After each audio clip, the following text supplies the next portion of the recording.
mean, I grew up in the vinyl era. I always collected. I never got out of it. I worked in record stores as a teenager and went on to move to the West Coast. Ran a chain of record stores out there in San Francisco, the Bay Area. Continued to collect, though that was digital only at the time I was out there. That was a CD, early '90s, late '80s CD era. But I would go around to the little independent record stores after work and seek out little gems here and there. Even when it was at its lowest point, I mean, I continued to do the thrift store and yard sale hunt and record shows, things of that nature. Moved back here in the late '90s and again brought everything back with me. Continued to collect. Always found that vinyl had a better, purer sound than digital. I never bought into the whole convenience aspect of it. I always felt that it's important to be involved in your music. There's something about holding, touching, smelling, seeing the posters, the stickers, all the goodies that came with the record. So I think people get collecting on several different levels. You've got your audiophile who wants to collect for the sound quality. You've got people who just want to amass a collection of classics, things they've heard are essential, and starting a library, something that you can physically say, I'm proud of. I have this, and I paid this much for this one, or this has the original poster, as I indicated before. It's a point of pride to be able to say those things. It's a first pressing, things like that.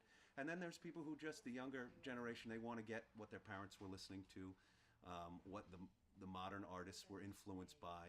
Maybe someone's into the Foo Fighters and they hear that, again, when I was talking about influences, from my experience, other people too, it's the same thing. The Foo Fighters maybe were influenced by Led Zeppelin. So you've got some 14-year-old who's going to now start collecting Zeppelin because Dave Grohl said to do so, Yeah, yeah. And there are completists, there are collectors who have to have everything by an artist. There are people who collect for just the cover art. There's they want to frame it, they want to put it on the wall. I had one guy who was collecting surf-related albums to tile a bathroom with. So he kind of, shellacked them and so they wouldn't get damaged by the moisture, and the whole bathroom filled with Beach Boys and other kind of Dick Dale and surf-related stuff. So That's cool. I'm finicky too in the way that I will have a stereo pressing of a particular album and a mono pressing if it was available, and then I'll listen to the nuances and differences between those mixes. So sometimes I'm proud just not only of having a particular album, but having it in several different variations. Yeah, a promotional copy or a sealed copy, which is a whole nother how do you open the sealed copy? A 50-year-old record that somehow remains sealed the whole time, and that's a tough hurdle. I got to tell you. I'm a big jazz collector. And a few years back, I was contacted by some Japanese collectors that came in and to the United States, and I don't recall how they got my number, probably through another collector. Came out and kind of raided my personal collection, and there was a Lee Morgan on Blue Note in particular that I've never seen again. And sometimes I tell a lot of other people who are selling records, eventually if you wait long enough, it'll come around again. There are certain cases where I've Been waiting. Yeah, I've been waiting longer than I wanted to. I go through different phases where, say, I'm into a reggae collecting mood or a jazz collecting mood or blues. So sometimes I'll sell off stuff that I'm not in heavy rotation.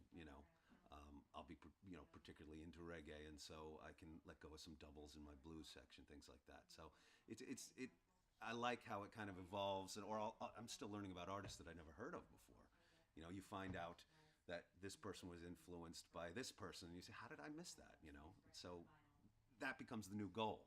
Seek out that record, that you just learned about, whether you've heard it or not. And that's another peculiarity of mine, is that I won't listen to it digitally until I found it on LP. Oh, that's pure. It's kind of sick. I don't know. It depends on how you're looking at it.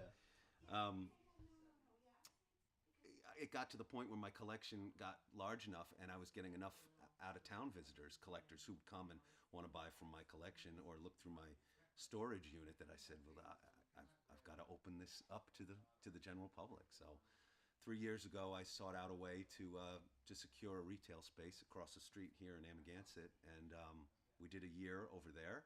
It was pretty successful. I mean, I'm fortunate to be in an area where people have enough disposable income to have second homes, summer homes, things like that, and they're of an age where this has become kind of a trendy thing to collect. Um, we graduated from across the street to this Main Street location last December, which is, I mean, even elevated our visibility and Yeah, without a doubt. yeah, and word of mouth has spread, and it's been great. I think a lot of it is subconscious, and again, it's a tactile thing. Like I said, you've got a needle in a groove creating vibrations, and that resonates in your ear, and basically helps evoke an emotion, especially if you're listening to something you love. That's very different from a laser beam, uh, you know, deciphering ones and zeros. Um, there's a depth to it. There's when vibrations are going out through the air, that affects your body in such a way. And if you have the right equipment and the right frame of mind, I think that whole spectrum of sound is much broader and deeper in LP format thing. Like I said, you've got a needle in a groove creating vibrations, and that resonates in your ear and basically helps evoke an emotion, especially if you're listening to something you love. That's very different from a laser beam, uh, you know, deciphering ones and zeros. The kind of concept of an album. I mean, that's lost when you're talking about downloading songs. Um, it kind of you're doing away with the whole concept of having songs put in a certain order to make the album give it identity. You know, artists would actually sit down and think like, well, this song's got to go into this one, and this would be great when that drum break ends, and then the ballad comes in, or there's a whole sense of order. And now when you're just pulling one Pink Floyd song off of Dark Side of the Moon, for instance, which is a concept album off of iTunes, you're completely losing the concept. Sure, the song may mean something to you, but the way the band intended it to be heard is lost. I see that vinyl is coming back. I mean, trending upward. I mean, it's been happening for 10 years, but it's more in the public eye now in the last, I'd say, 3 to 4. I don't see it stopping at this point. I hope it doesn't, for my sake and for everyone else who's gotten into it. More and more bands are pressing. It's harder and harder to do because there's fewer pressing plants these days, and the wait is longer, and it might be a little more pricey for bands to do. But I think in the long run, it's a smart thing. And again, I don't see an end to it at this point, especially if the youth really get behind it. They're going to carry that into their adulthood and pass it down to the younger generations. Yeah.